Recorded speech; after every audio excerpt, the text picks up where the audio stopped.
Hey Scare Friends, welcome back to the GRiM Stitch Factory, and I am your host, Mr. GRiM, and this is the Halloween pre-rush show. Now, I know all of you out there are waiting, just can't wait to get out into your costumes, out onto the street to collect some candy and play some tricks and treats and all sorts of stuff. But before you go, Mr. GRiM has a few helpful reminders and pointers just to help you out so you return safe and sound from a night of trick-or-treating. And number one, this is my public service announcement, Scare Friends, so bear with me here, because I care.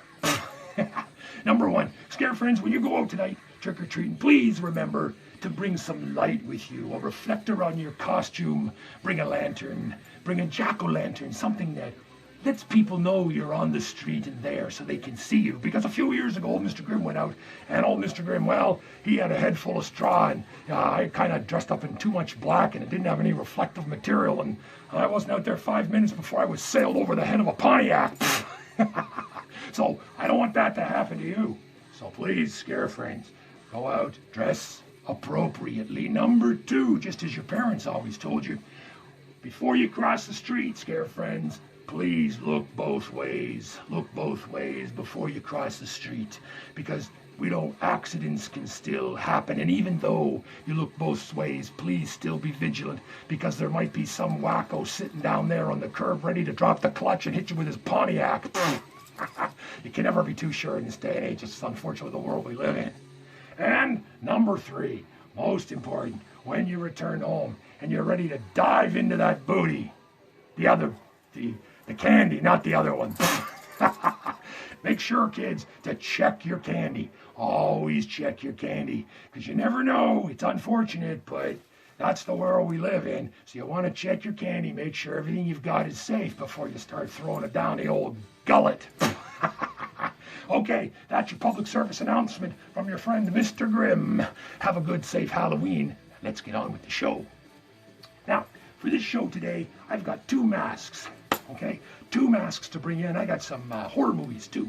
So let's take a look at the first mask, because this is one of my favorites, and he was so popular this year. I really couldn't believe it. So many people wanted him, and it's a mask that I get a lot of inquiries about.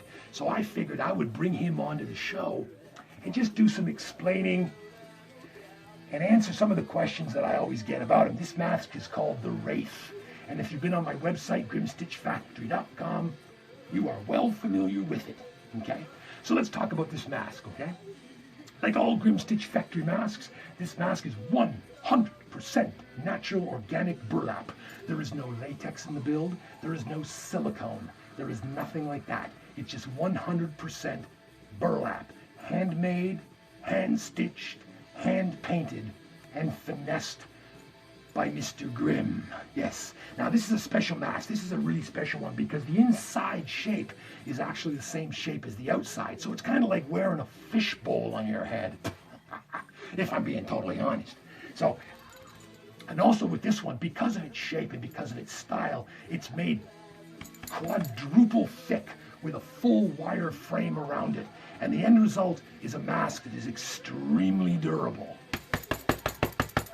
This is no sap mask, friends. This mask, look at that. That's hard, firm. You can hear that.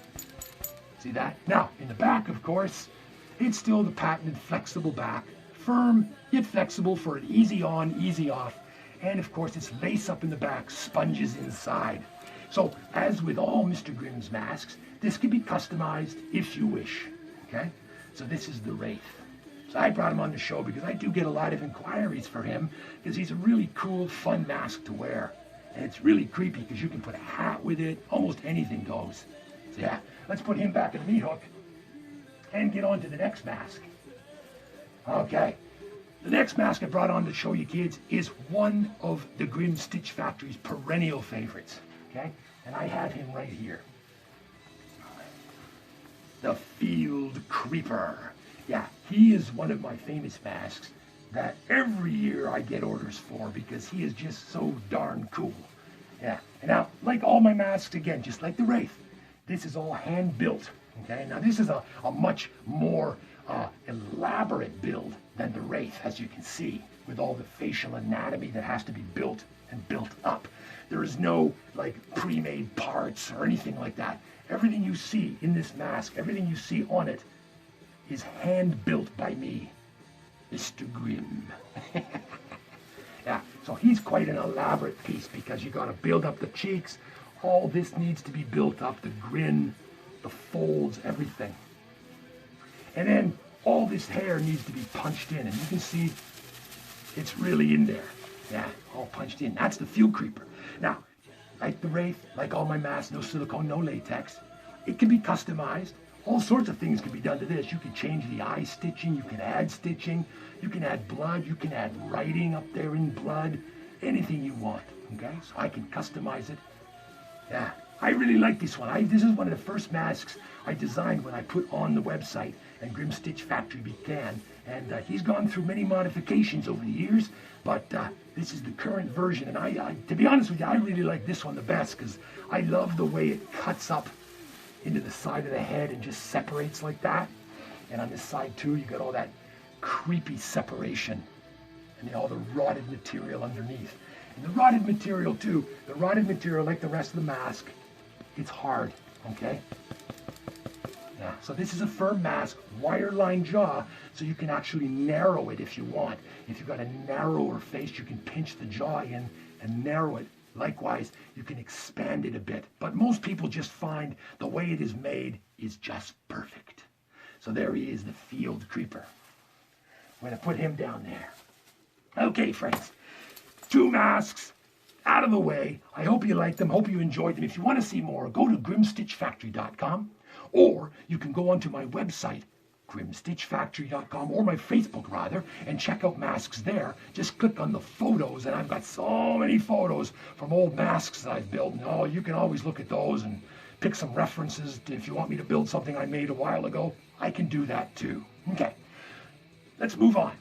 Being Halloween, we're going to go trick-or-treating, and when we're going to come home, what are we going to do? We're going to sit down, we're going to eat our candy, and we're going to watch horror movies. Well, Mr. GRiM's not going to eat any candy because I don't eat sugar, but that's me. I'm not passing any judgment. But I am going to watch horror movies tonight. So I've picked out a few movies that I really like for horror, and maybe you will like to see them too. Maybe you haven't seen them. Maybe I'll remind you of things you saw but haven't seen in a while. So let's go into it. I got a bunch here. Now, Mr. GRiM, I really like, I like older horror movies. That's what Mr. GRiM is into. I like movies from the 70s and horror from the 80s. So I've brought on a couple of those, okay? We're going to start with one of my favorites. I suffered through, just like a lot of fans of this film, I suffered through really bad DVDs and VHS copies of this film for years because it was never released properly. Thanks to Mondo Macabro, we now have a great copy of The Devil's Nightmare. Yeah, this is a really cool film. Devil's Nightmare is 1971, and it's about a busload of European tourists who all go to this really creepy castle where this seductive woman is. And each one of the tourists represents one of the 7 deadly sins, and one by one, this demonic woman, for some reason that's not relayed to later, begins taking them out one at a time. Seduction, and killing them off one at a time. So it's a really cool movie, The Devil's Nightmare. It's got a really nice soundtrack too, really creepy movie. So I would recommend that one if you haven't seen it or haven't seen it in a while. Okay. Next one, we're going to jump a year to 1972. 1972 was a really good year for horror films because one of Mr. GRiM's favorite came out then, and it stars Peter Cushing and Christopher Lee and Telly Savalas. And the movie is Boom, The Horror Express. Horror Express is one of my favorites because the script is so good, the characters are so engaging. Christopher Lee, Peter Cushing together, you can't go wrong with that combination. And it's about a train that's going through Siberia in the winter, and there's some kind of apparently monster on the train that's taking out people one at a time with these creepy glowing eyes that causes blood to run from the face. Oh, gives Mr. GRiM the heebie-jeebies just thinking about it. And that's a really cool film, The Horror Express. Now, you can check it out Go to YouTube, look for the trailer. You can find it. Great film, great soundtrack, and a must for Halloween viewing. Okay. Let's move away from the blood in the eyes and the creepy devil girls for a moment and talk werewolves. What would Halloween be without a werewolf film? Now, there's lots of werewolf films I could have brought onto this show. Ones that you already know and love. American Werewolf in London, Silver Bullet, Bad Moon is another one that I love. Great werewolf, unbelievably cool. But the one I've selected for the GRiM show is Dog Soldiers. Now, the reason I picked this one is because I'm a big fan of the werewolves in this movie. I love the werewolves in this movie. And the werewolves came off as really cool and iconic by accident because the film didn't have a really big budget, so they couldn't do full werewolf suits. So they could only do the heads and the claws and the arms. So what ends up happening is you've got these werewolves that look really tribal. You can see human skin arms with these big werewolf heads and chest pieces, and it almost looks like they're tribal. But are they? Or are they real werewolves? And that's what I really loved about the film, is just looking at these monsters, because they have that crossover look to them that I thought was really original and I'd never seen before. Because usually when you do your upright werewolves, they're all covered in fur. Not so in Dog Soldiers. Yeah, so I really like the look of the werewolves on this. The story, of course, if you haven't seen it, is about a group of British soldiers who get trapped in a cottage in the woods, and they're besieged by a huge pack of these monsters. These werewolves are coming at them, and they gotta fight them off. Yeah, it's really cool. I recommend Dog Soldiers. Okay, let's go. One of my favorite slasher films of the 80s, and there's so many. I mean, let's face it, the best slasher films that were ever made were made in the 80s. You got the Friday the 13th, you got the Prowler. I mean, the list is endless. But one of my favorites is Pieces. You don't have to go to Texas for a chainsaw massacre. Yeah, Pieces is a great film. Pieces takes place in Boston. It's a Euro production, lots of gore. Really cool, gory, bloody chainsaw killings. If that's your piece of pie, then I dig right in, friends. Pieces, and it's got a really cool soundtrack too. So this release is really nice because it's full, widescreen, beautiful picture, beautiful color. Yeah, and it comes with the soundtrack too as a bonus. Pieces. Yeah, it's exactly like it sounds. I think that was a tagline too. Okay, let's put him there. We got two left. Now, what Halloween horror movie night would be complete without a film from Lucio Fulci, the master of Italian horror and one of my favorites. Now, he's done a lot of great horror movies out there. This one I brought onto the show just happens to be my favorite. And I know what you're thinking. Might be zombie, but it's not zombie. No, I love it. I love zombie. Zombie's one of my favorites. This one, though, is my favorite Lucio Fulci. And it's House by the Cemetery. Yeah. Now, this one is beautiful because this one not only comes in Blu-ray, but this company released it, Blue Underground, they released it in the 4K. Now, I haven't seen the 4K because I only got a Blu-ray player, and Mrs. GRiM won't let me buy a 4K player, so I'm going to have to wait till the next harvest to afford one.